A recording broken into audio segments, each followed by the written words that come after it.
everyone, welcome to From Nowhere to Nothing, Ontological Oxymorons. I'm your host, Joel Bouchard, a doctoral student in psychology, and with me is Mr. Norman Gayford, a professor of English and philosophy. Philosophy is an expansive field of study, an all-encompassing field of study. Because of this, ideas can come together in any number of ways, creating new theories and arguments where none previously existed. So while many may think of the classical philosophers as the titans of the field, the fact is that many hugely relevant contributions to how we construct meaning have been developed recently and are still in development today.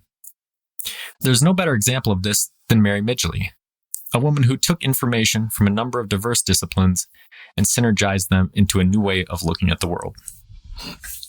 Nicely put. So we've noticed with our philosophy topics that something that you guys seem to be real interested in is individual philosophers. We love covering different topics and stuff, but we've really noticed that what catches your guys' attention is talking about individual philosophers. And so far we've covered two very foundational philosophers in Hegel and Kant. So what we would like to do kind of going forward is when we look at different philosophers, try to be more balanced in our approach of classical versus modern, male and female, and look at people from different parts of the world as well. So, we can kind of be expecting that and looking forward to that. And we'll see where it takes us. It might be like some of our other things. We'll take a break and look at different topics and come back to it and stuff. But you seem to like looking at philosophers, so we'll try to mix in a few more of them than we have in the past. Yeah. So Mary Midgely, before we start, what are some biographical details you can provide about her? Well, she was very long-lived. Mary Midgely was born in 1919, I believe, and she passed away in 2018. So she was with us until, and the interesting thing is that in the obituaries for her, so many people said her work, even though she was prolific, there's many, many, many books, hundreds of articles, interviews. Her work is still ongoing because she was in the process of collaborating with a lot of people in her 99th year. Weeks before her birthday, she was in intense collaborative emailing and phoning and so on with a number of younger colleagues. And so there's a lot of her work that's still out there. But here she was, 99, and another book came out that she had written.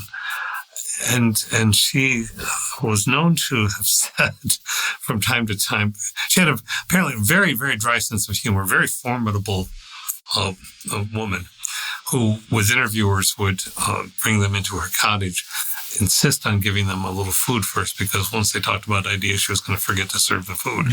She'd make them soup and such, and then sit down, and they would generally say they would ahead of time were sort of trepidatious about talking to her, feeling like they were going to feel stupid, no matter how much they might know. And she could apparently slice you apart like a good Jedi if she thought that you were being foolish. But she also seemed to be very welcoming of ideas when you were sincere. But the fact that here's a person who at age 99 had written her newest book. Yeah. It's a remarkable piece. Her books are not generally long, but they're very lucid. They're written on the ground. They're our kind of stuff. And that's one of the reasons you and I were talking about going toward current philosophers and women and international philosophers, because we don't ever want to give the impression that it all just happened back whenever. It's very much, as you said in the intro, happening now. She also was what one might call a late bloomer, her self-description. So she was among really a trio of incredibly powerful philosophers in the 1940s during World War II at university, excuse me. But her first book wasn't published until, I believe, 1972. Yeah. And then she just book after book after book. And she said, among other things, that the reason she wrote was that other people would make her furious. And she wanted to make sure that she took those ideas on. Yeah. Yeah, and we'll definitely look at a little bit of that later on. But yeah, here's another example. All three philosophers we've looked at so far, it's really an example of, what you can do throughout the human lifespan. And I can't remember the exact quote from her, but what she said was, she published her first book when she was almost 60. And she said, I'm glad that that's when I published my first book, because before then I didn't know what I thought. And, and that's true. I think that if you're somebody who's serious about philosophy, you don't come to conclusions about the biggest questions, in 5 minutes, right? These are things that you think about your whole life. And then even then, you don't come to conclusions, but you think about these questions your whole life. Yes. And you do what we do in our conversations, right? You kind of sort of try to triangulate a general area of where your beliefs lie. And they're subject to change every single day when, reading new things, new information, all these different types of things. But yeah, I thought that was a very interesting quote. Yeah. And like you said, after that, she wrote over 15 books between the age of 60 and 99, right? So there's, there's a lot of ageism in modern society, modern American society. But especially when it comes to philosophy, a lot of that gets turned on its head. You don't see a whole lot of, there's not a whole lot of bright, shining young stars in philosophy. It's all people who, they think and they work their whole lives, and then they reap the fruit of that labor after a significant period of time. Yeah. So what were some of Midgely's primary contributions to philosophy? What were her big ideas? One of the big ideas is a metaphor that she called the plumbing metaphor. And people refer to it as the plumbing metaphor. So, and I think it's really useful. And again, I've mentioned this before because my dad was a lifelong mechanic. And so he'd often explain things in terms of how machines work. And so here's this incredibly brilliant woman.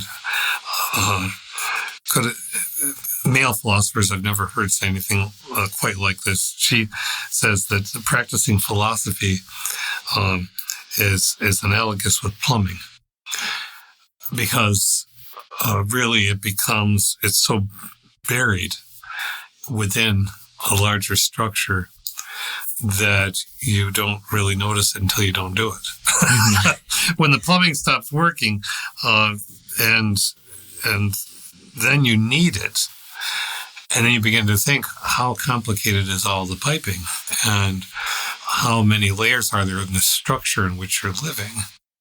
So she had that as a metaphor. She also had a very organic, in some of the later books at least, where she referred to philosophical ideas as in environmental terms. So there'd be a landscape, and certain ideas would take root and flourish, but then some other idea would come along, like some introduced plant or weed or whatever, and overtake that idea because its time to move on had arrived. And I like that because she was a holistic philosopher, meaning unlike a number of people we've talked about or made reference to, who've done incredible work and make us think constantly, but try to take the scalpel to break down into ultimate units and particles, words, for instance. So somebody writing a whole book about when is the proper way to use although in a sentence, philosophically, and that is not what she did. She was trying to pull together all kinds of ideas across the so-called system and see what was the overarching truths that we could find within that. Yeah, and it was really refreshing looking at some of her ideas and very interesting because you're right. It's like an inductive versus a deductive approach. And, I like to think that we do a little bit of each here, but we're primarily doing that same thing, right? We're trying to parse things apart. We're trying to establish definitions.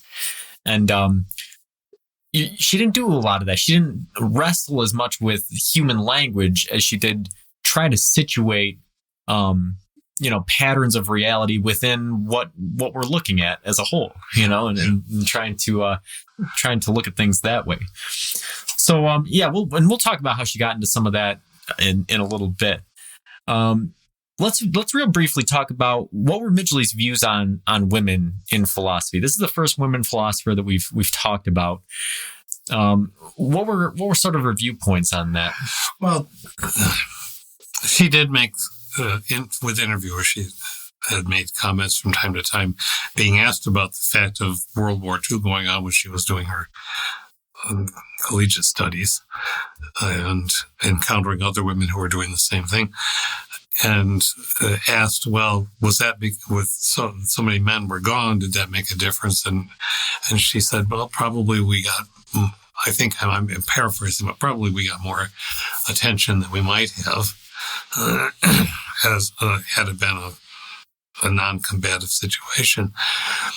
But there have been, this is why we must talk about it, plentiful philosophers who are women. It's not just philosophers who are men, and philosophers now who are trans, and philosophers across our diverse, growing embrace of humanity. But she thought that, not overall, but she seemed to express that oftentimes to her, male philosophers seemed more likely to be binary in their engagement. I'm going to enter a debate and I'm going to win no matter what. And that, even though people made her furious, she wanted to put ideas out there. It wasn't that she was trying to win something. She was saying, you really must think about this just because. Mm-hmm. And so she was contrasting, I think, that approach. Yeah, and you can see a lot of that in the way that she talks about things.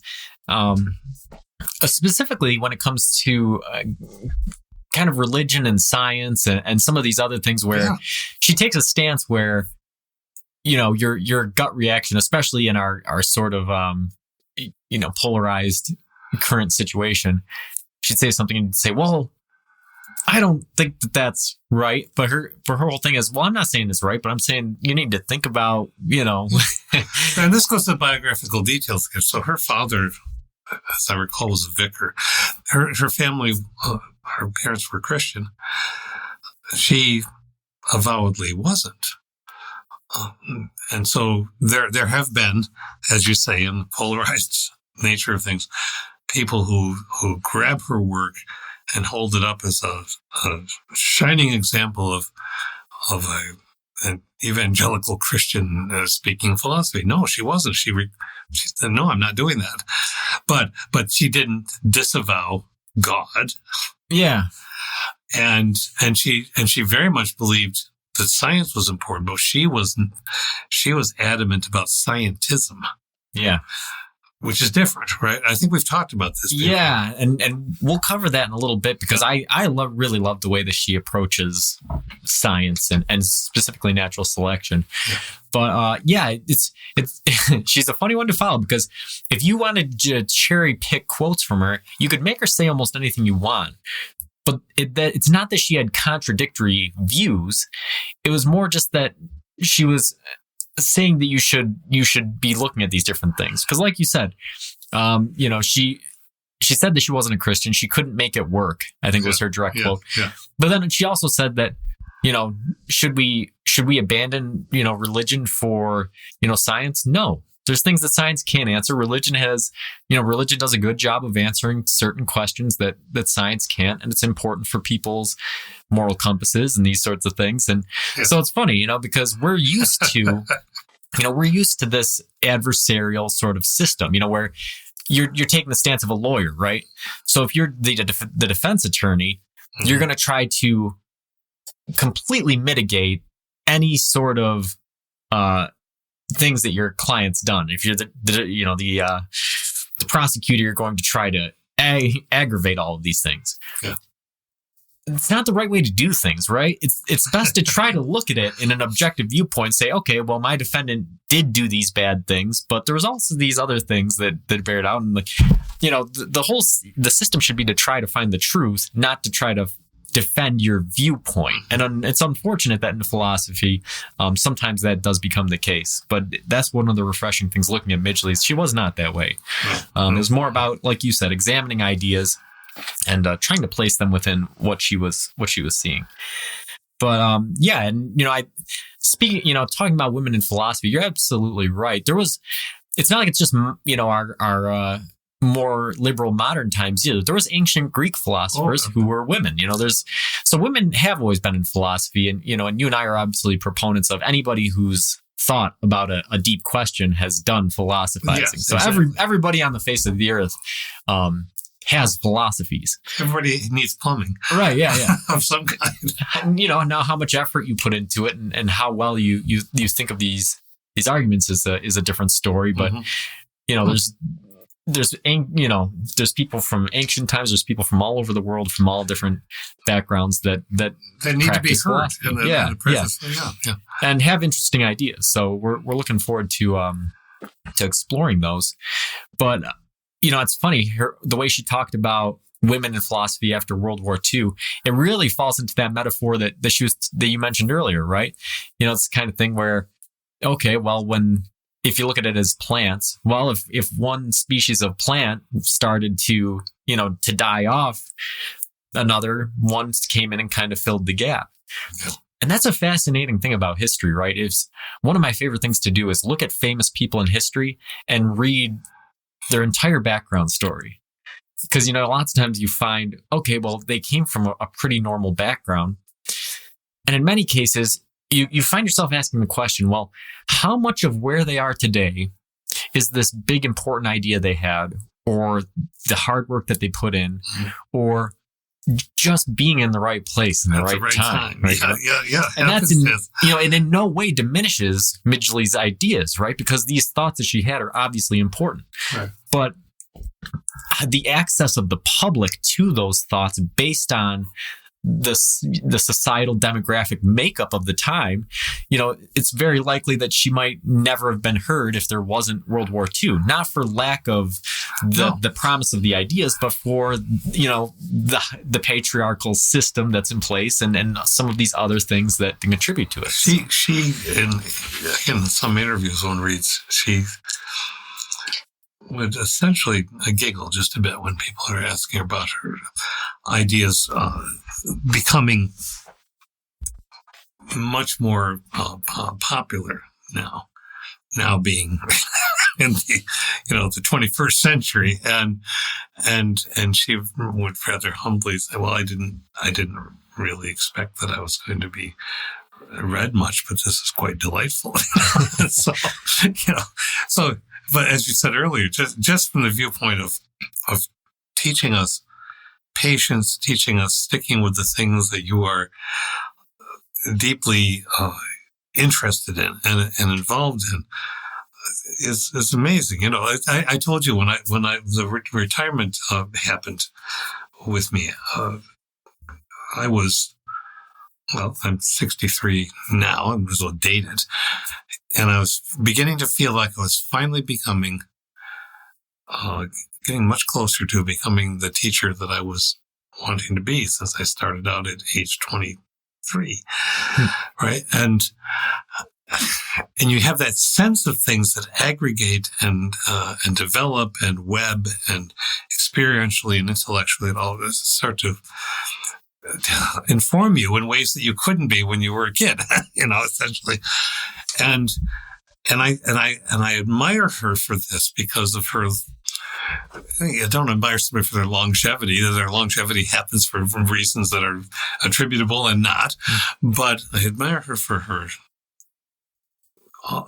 constant intellectual curiosity and engagement with things. And finally, her work was noticed. Her work was important in the philosophical community. But in the broader community, in your later 80s, Yeah. into your 90s, so you're essentially heading into your 10th decade when people are paying attention. Yeah, and like you said, if you're doing it that long, you're not doing it to be recognized. You're not doing it you're doing it because it's something that you love to do, and it's something that's important to you. None of us can, what she said, none of us can study anything properly unless we do it with our whole being. So it's not being dispassionate and standing back away from it and just, I'll just look at this at a distance. No, everything. You have to be all in. Yeah, yeah. So we talked about it. We mentioned it just briefly. How did Midgely conceptualize the relationship of science and religion? Well, you said the combative nature. She was, I think it's pretty fair to say she was intrigued by it and finding it not terribly helpful. That science cannot solve anything. She was very, the names Daniel Dennett and Richard Dawkins, whose work I have read, whose I've enjoyed, who are marvelously combative in their own ways, perhaps male-y, but who will make arguments that consciousness is all mechanical. We've alluded to this before, but that it's all the chemicals and the electrical charges and so on within us, and that really clearly got under her mind, into her mind, under her skin, because she made the argument in her later books that is essentially saying that we don't exist. So why would we be writing anything and talking about anything? Because we don't exist anyway. It's foolish to say that we don't exist. Her paraphrasing her again, and therefore we got to stop this nonsense. So I think it would be reasonable to say that she was taking us back to the idea of dualism. We've talked about Descartes a little bit, and that she's saying that the materialists, the philosophers who say that there's nothing but the things we can see, the things we can touch, just the physical stuff. And the physical stuff of the body is what makes what we call consciousness. And she was saying that is like essentially putting forth that there's not a mind and body problem because there's no mind. There's just a body. Right. and she rejected that. Yeah. And it's, the story itself is kind of funny because, Dawkins, I think his feelings were sort of hurt by it because some of the remarks he made later. And, Dawkins is kind of known for being, the champion for evolution versus a lot of Christian philosophers and things. And, and so you can hear that the adversarial voice, right? Saying, well, then Midgely must be against the theory of evolution. No, she wasn't. She had, she was very much on board with the idea of natural selection, but she was quick to point out that natural selection, as outlined by Darwin, was much different from the neo-Darwinism that was being espoused by Dawkins and some of these other right, the people. Socio-biological Darwin. Yeah. So this question of dualism, like we talked about with Descartes, this is still a question that we're wrestling with today. And, and I think that looking at science and looking at philosophy, I think that we're getting closer. I think that we're making some ground with some of the newer experiments, but I still would be surprised if this wasn't one of the last mysteries that humankind ever had to face, right? How do you answer this question? Because you look at it and in very simplistic terms, both arguments seem almost irrefutable, right? You look at it, okay, well, how could anything that I'm experiencing not be coming from material things, right? And you don't even have to stick with scientifically accepted things, right? If you just say, well, maybe you're not just neurons and electricity and this sort of thing, but maybe there's some kind of particles that we don't understand or we don't know about that maybe they're having some effect, but that's still material stuff, right? So you think, well, then obviously we're just a material thing. Maybe it's material we don't understand, but we're a material thing. But then, like Midgely was saying, right? Here we are having these rich subjective experiences, and we're able to do things that seem incomprehensible if you're just looking at the parts that make it up. And she had a good analogy about like, hey, nobody ever says a carburetor wins a race, right? It's not the carburetor, yes. it's the car. Yeah. And, that was sort of her argument is, you can't say that the neurons firing make up the person. The whole person as a synergized organism is what a human being is. And there's something else there, right? That consciousness, it's something, we examine other things and we see and what sort of things they do. Can I sit here and say, I do sit here in my mind. I often find myself during the day. It may sound odd, but I think many of us do this. You look at your body and say, that's not me. You look in the mirror and you say, no, that's not me. Or you become aware of just how much of a machine or shell, wonderfully and possibly complicated organic thing this is, but there's still a ghost in the machine. Yeah. And because otherwise, why would I say, oh, this is my body, but I'm talking? And then the materialists, people like Dawkins, I shouldn't say Dawkins, Francis Crick, the DNA she took on some pretty big folks because she was a big folk herself. Or Lawrence Krauss, the physicist, or Dawkins and Dennett. But to assert that it's all a trick that our physical selves are playing in order to make our physical selves continue and then replicate so that we have more physical selves. And that just didn't do it for her. Yeah. And, I'm betting there's a lot of people out there right now that are kind of on Dawkins' side, right? Because of that argument I just presented, right? Well, how could my subjective self, how could I be made up of anything that's not material, right? Mm-hmm. Well, I'd encourage you to look up the experiment. You can find it online. I just watched it recently of scientists. What they're doing is they're putting up a partition right at your shoulder on a table. Yeah. And you put your arm on the other side of the partition so you can't see it.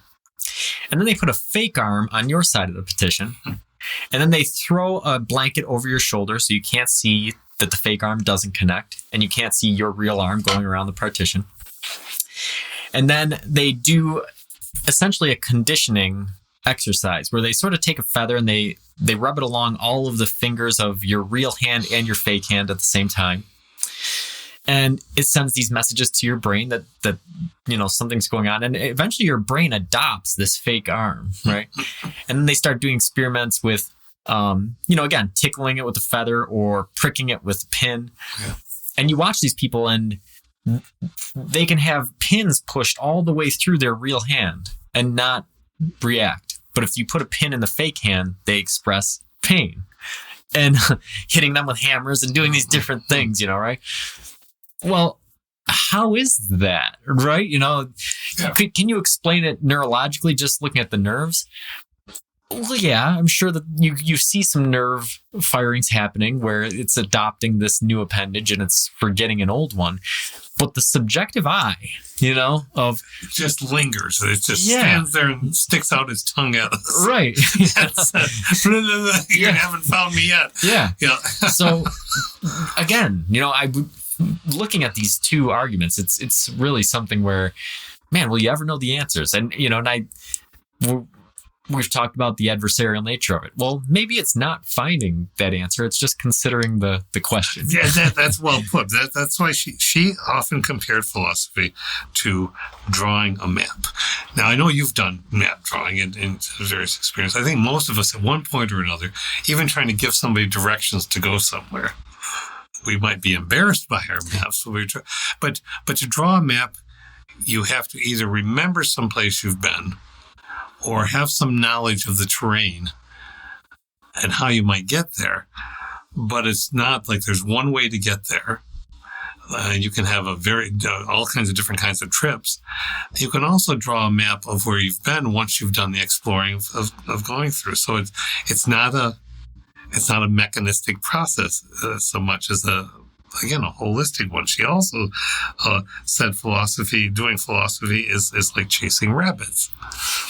Well, my granddaughter, a little toddler now, it takes great delight. She just wants to catch a robin, to talk to it, and she sees robins bobbing around on the fields as we walk from day to day. May I chase robin? Yes. Okay, go for it. Running across this field, first trying to sneak up, getting so close. Then blah, and the robins take off. But I'm wanting to go for it again. But, haven't we all done something like this where you'd see how close can I get to that fish and try to catch it with my hand in the water? And I think that's a playful, very accurate metaphor for going after ideas. Yeah, and I think that there's something important about it to the human brain that you do it. The most recent one I was doing recently is I was looking at this pamphlet. It was for a vacation destination, right? And so it's on this peninsula of beach. And so what they had is 3 rows of like these condos, right? Mm-hmm. So 2 of those rows are along the actual beachfront. But then there's one in the middle between the other 2 condos, and there's a road separating them. And they have these nice hedges around the places and stuff. And so you're looking at it from the bird's eye, or roughly bird's eye. And I was thinking, well, if I was actually in the lawn of one of these middle condos, I wouldn't be able to see the water. And so unless you could hear the waves, you might not know that you're near a beach, Mm-hmm. And so I think there's something about that, looking at things through your perspective and then zooming out and trying to look at things from a bigger point of view. And yeah, it is a playful thing. Is there any sort of direct benefit or lesson to be learned from doing that? No, but I think that it's sharpening some mental tools that will help you with some of those things in the future. It is, which itself is a benefit, even if it's a down the road benefit. Yeah. And I think I think she'd probably agree with that, because I think that's part of the reason she was sort of an anti-reductionist and anti-materialist, was because she, I think that she knew on some level that if you got tied up in this idea that science had all the answers and science could fix everything, it's like being stuck in that first person point of view. And you want to know what? You might be 20 feet from a beach and not know that you're on an island, and it's dangerous. It's a good metaphor, I think. So she, the way she looked at it is, multiple approaches are needed, and there's different ways of examining a subject that provide insight that can't be provided by other parts, and it makes things valuable to have an integrated sort of viewpoint on. So talk about the Gaia hypothesis and specifically what her views on it were. Well, Gaia hypothesis, rendered as simply as one can, is that the Earth is alive. Well, we know that the Earth is alive in the sense of everything that grows on it, but that there's a total integration of some kinds of consciousness in everything in the world, the natural world. And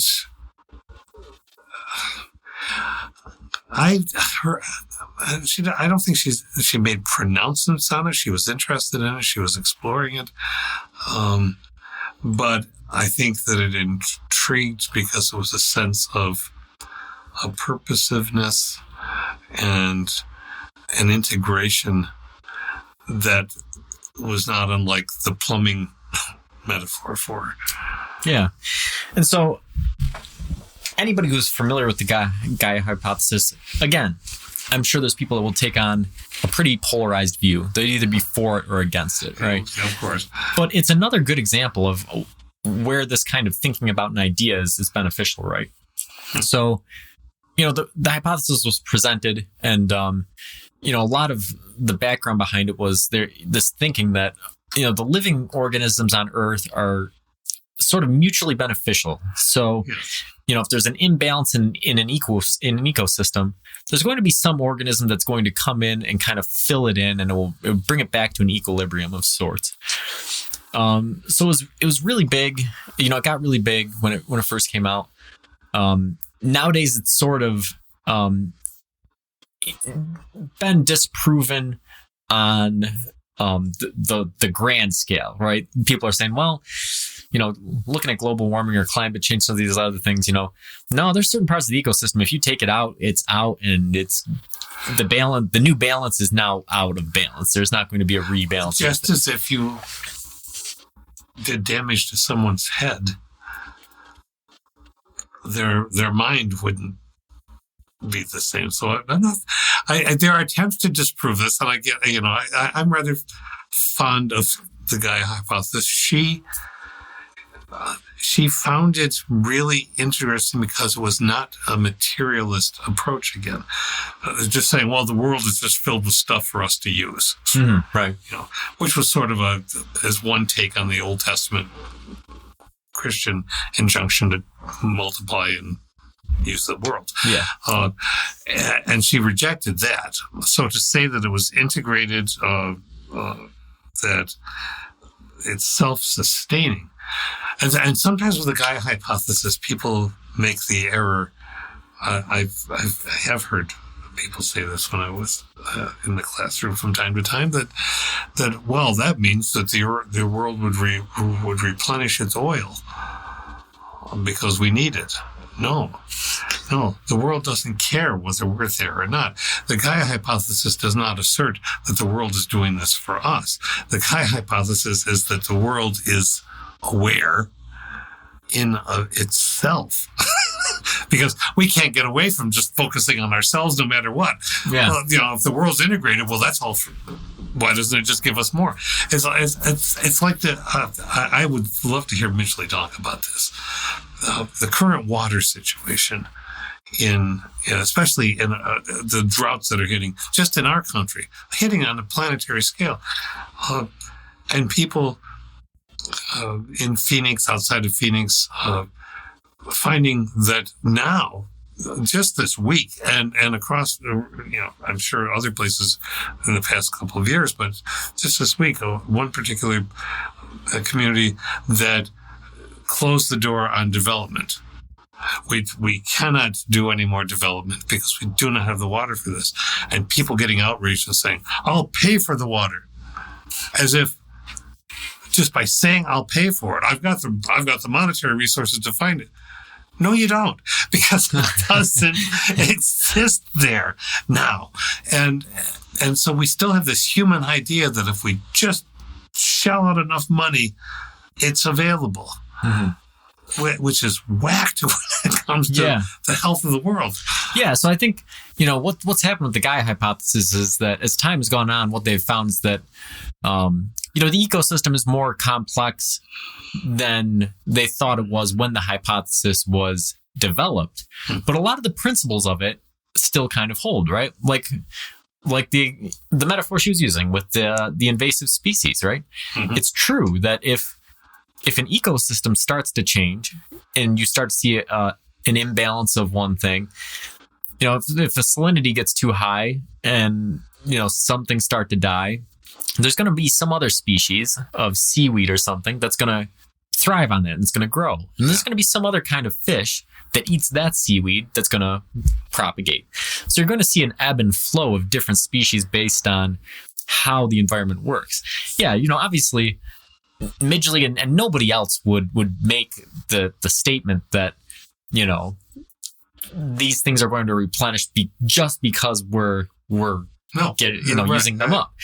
But what their statement is basically what you said. The entire ecosystem is interconnected. It's a fabric, right? So there's no just pulling one thing out and having everything else remain the same.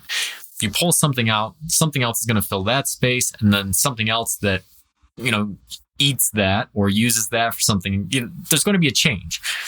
And that still holds today. So again, it's another area where that adversarial viewpoint doesn't really work, because if you're going to throw out the entire hypothesis just because the grand elements of it don't bother hold, you, or then you're really throwing out the baby with the bathwater as far as the importance of it. In her Gaia book, her book on the topic, she said, I had to look, I couldn't remember exactly.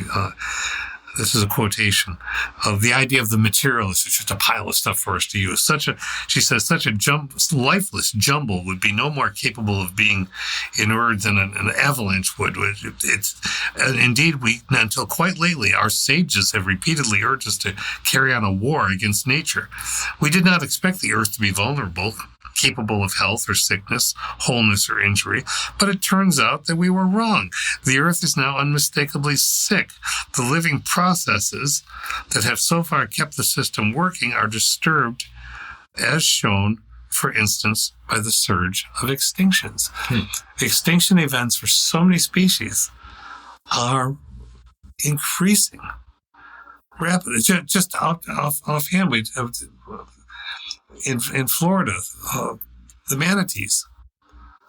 We're down to 6,000 manatees on the planet. Oh, that's not a lot. And what's killing them? The farm runoff, which is causing red algae to grow, boats running into them, lights, so there's no seasonality, all kinds of things. But in sum total, it's killing the species. Well, that's just one species. Well, okay.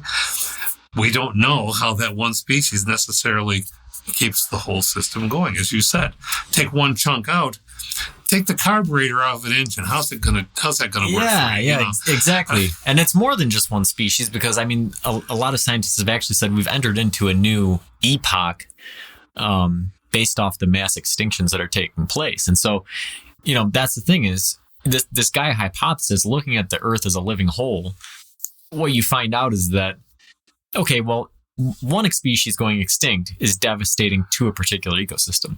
But when what it's looking like is a third or maybe a half of the species on the planet are going extinct, the whole Earth is going to start to die because of that. Because it's a supply chain on some level, right? You have plants that get eaten by small animals that get eaten by bigger animals. So you take any piece of that chain out, everything above it kind of collapses, So yeah, it's again, it's a very complicated issue, and it's an idea that's worth thinking about.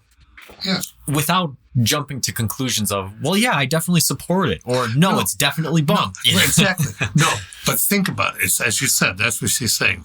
Don't just say the science has all the philosophical answers. The science, that's back to her other metaphor. She said that scientism, the idea of worshiping science, is the only source of answers for everything, rather than taking what science can do and honoring it and paying attention to it for those things, because it's not static.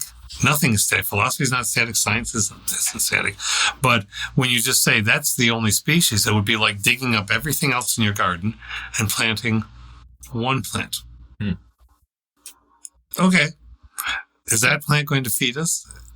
Is that plant going to get everything that we need? Is that plant going to nurture the birds and whatever else? So it's not that you have to believe in some kind of spirituality. And she wasn't necessarily calling for that. It's why she wasn't Christian. She said, I said my prayers and I couldn't make myself say my prayers because there weren't any answers. Nothing was talking back. All right. So yeah, she's not calling for believe this. It's think about it. Yeah, and the science is bearing out some of that. There's a lot of food supplies and other supplies that are in danger because they're monocrops, especially in the southeast with palm trees. Mm-hmm. Palm trees are uprooting everything else, and what they're finding is that palm trees don't provide the needed environment for a lot of other vegetation and animals, and it's putting a lot of other things in danger. So she had similar views about natural selection, which we alluded to a little bit earlier. Yeah.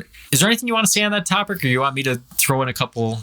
You start. Okay. So again, this is another idea that she was very keen on, the idea of it and what science could offer and what science couldn't. And this is where she got into such an argument with Dawkins. Yes, it is. Because what she was looking at was the natural selection as proposed by Darwin. And even this prospect, right, is something that rankles a lot of religious people. But it's an irrefutable fact, pretty much, right? Yeah. And if you explain it this way, a lot of people are more amenable to it. The way I like to explain it is, if I come across a religious, somebody who has strong religious views on it, I say, well, listen, let's say you have a group of giraffes, right? And you have leaves that are high up on a tree. Well, if the shorter giraffes can't reach the leaves, they're not going to be able to eat, and they're going to die. The taller giraffes are going to eat the leaves, and the taller giraffes will live. The taller giraffes will reproduce. They'll pass on the genetic component that makes their necks longer to their offspring, and giraffes will gradually grow longer and longer necks. That's just the science. That's just the way it is. That's what Darwin was observing in the Galapagos and other places, was that if you have a certain environment, animals adapt to that environment. Now, where the other aspects of it come in, there's neo-Darwinism, and then there's also another aspect of it where, if you look back at the beginning, if you're a religious person, right, and you can't refute that. That's something that happens. We observe this happening. Yeah. Now, could you take the stance that one type of animal doesn't turn into another type of animal? You might be able to do that because we haven't lived long enough to observe that happening. Now, is there evidence for it in a fossil record? Yes. There's indirect lines of evidence that say, well, probably in the past, certain types of animals did indeed turn into other types. But it's on a different plane. Then there's the neo-Darwinism, which is where Dawkins kind of took it, which said that, well, the genetics is kind of all there is almost, right? You have these things and you go this way. And Midgely said, no, that's not the way it is at all. So I didn't articulate it very well, but if you want to kind of clear what her viewpoint was. You did. First, it goes back to other things. She's saying, as you've been expressing, that to make a religion of anything does not serve the purpose of philosophy. To make a religion of Darwinism, that is, to make it the sum total beginning and end answer, rather than, yes, as you said, we see it with the giraffes. Yeah, a sheep. With the Gaia, the Earth is an organism that continues to change and grow and develop. That all of that had much use, but the quasi-scientific notions of building the metaphors people use of building a cathedral to physics with the collider that they wanted to build. And then she'd go back to the same thing that she said before. Oh, you're building a cathedral. All right. What's the God? All right. But if we don't have any, if consciousness is just a trick, then we don't need a religion. We don't need a cathedral because we don't exist again. And so clearly we do. So clearly the things around us are changing. Clearly all the evidence points to biological evolution and natural selection. but that it's not a salvational thing, and that it doesn't necessarily apply to all the social sciences or other kinds of things, that it certainly applies to the biological organism. Yeah. And so you see a lot of that. I mean, probably the best example is behaviorism, right? In psychology. Mm-hmm. And so, again, you can't take an adversarial sort of view, because behaviorism has actually provided us with the most scientific information on human behavior. So it's useful. Behaviorism is a useful paradigm. But should it be an all-encompassing paradigm of human psychology? No. That's what she would say. No, and you've made me think, because we talked about this topic before too, with transhumanism. This was a bugaboo, so to speak, for her, because, among other things, she's saying that when you start talking about artificial intelligence as evolutionary, or as the machines that we make to enhance ourselves as an evolution, then you're throwing away, getting away from, and not considering the problems of being a human being on a planet in the conditions in which we are in. Those machines are interesting, and artificial intelligence is being developed, but to say that that's our next evolution, or she rejected that. Yeah, which is, kind of interesting, because you could make an argument that it is, but you can also make an argument that it's not. So go ahead and make your argument, right? That's what she's inviting. Right. To make your argument, I'll slice it to ribbons if I need to. So, yeah, real interesting. And, the fact that she just thought about some of these big ideas was wild. Let's end with talking about how what we've talked about so far kind of fit into her ideas of morality. Yeah. Well, she talked about a number of things. She talked about moral isolationism, for instance, which is essentially the idea that because you live in your own culture and your own circumstances, people would say to her, or generally, well, we can't possibly understand how anybody else lives. We can't make any judgments about how anybody else lives because we only understand our own. Well, that was a kind of reductivism or reductionism, and she was very much not a reductionist, that you say one thing has all the ideas. So she would talk about utilitarianism, but utilitarianism does not solve or explain all moral decision making. And so, like with the other things, she said there are many maps and many windows, which didn't make her many ways to see things. Many ways to follow things, but it didn't make her a severe, what's the word I want? A relativist. It's not, well, this is okay, that's okay, this is all okay. No, just saying that there are many maps or many windows doesn't say that there is an infinitude of maps. So a building may have lots of windows, and a library may be full of many maps. And we know that there are. I just love looking at maps. So this is the thing for me, right? So there are cultures that make maps of nothing but the water currents, Polynesian cultures, and you look at photos of these and the work that the people have done making these, and you look at it and say, that's a map?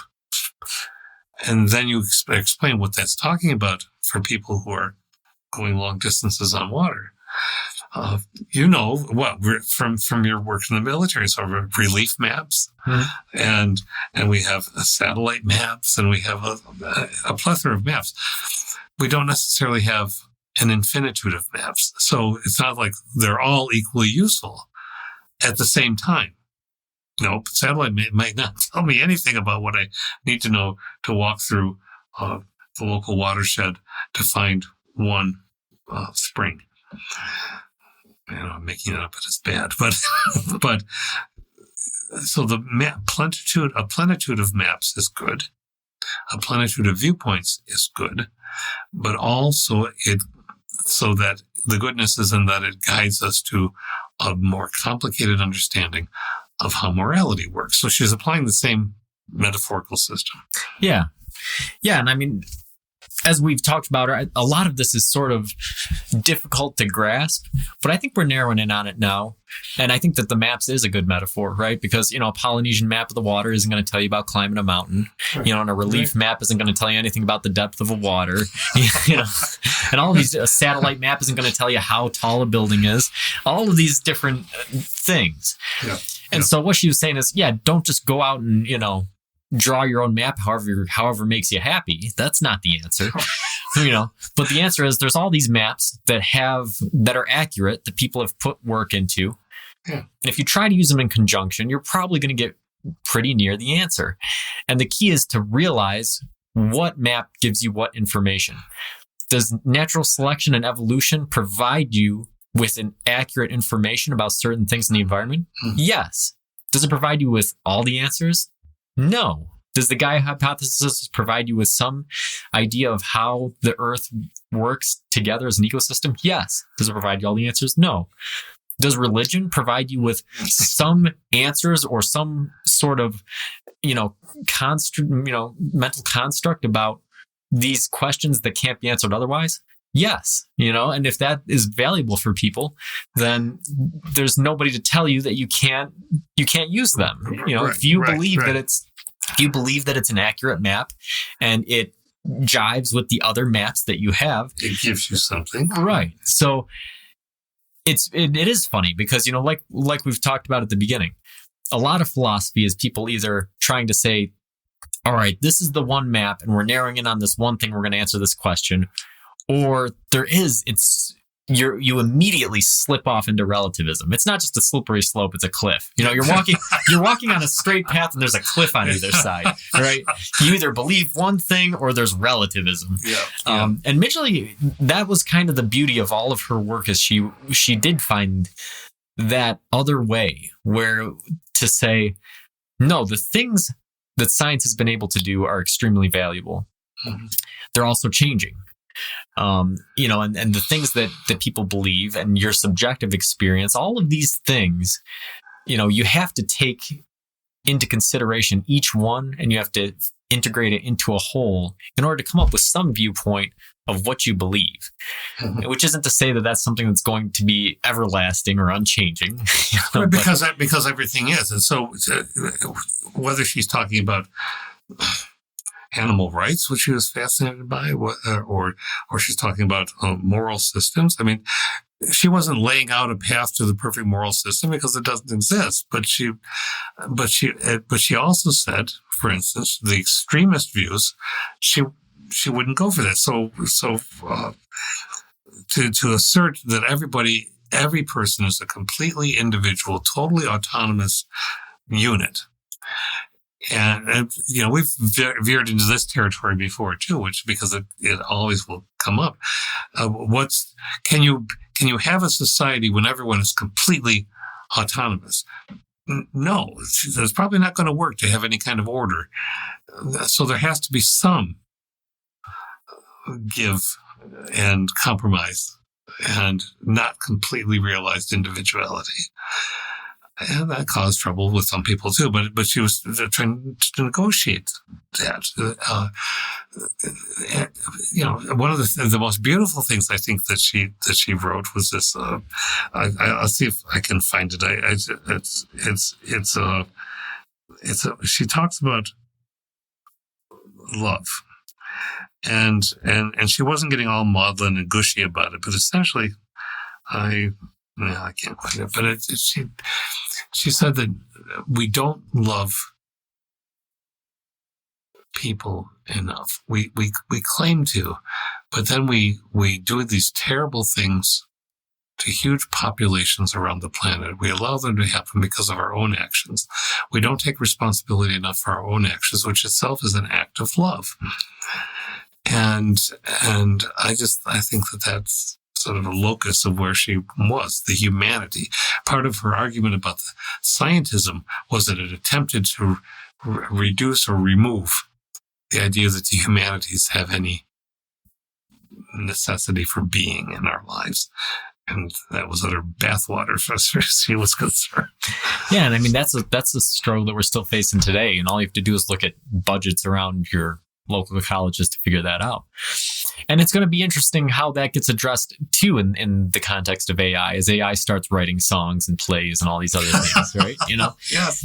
So these questions are still looming large in public consciousness, and Midgely just did a good job of just thinking about them, and just exploring them. And there's a lot of things we didn't get to talk about. That was a big one. I'm a hugely interested in animal consciousness, and she devoted a lot of time to that. We didn't really get to touch on it, but we will in the future. I'm assuming at some point we'll probably do an episode on animal consciousness, and she'll get a good mention in there. But yeah, just a fascinating character, and we look forward to exploring some more of them in the future. So until next time, keep hunting.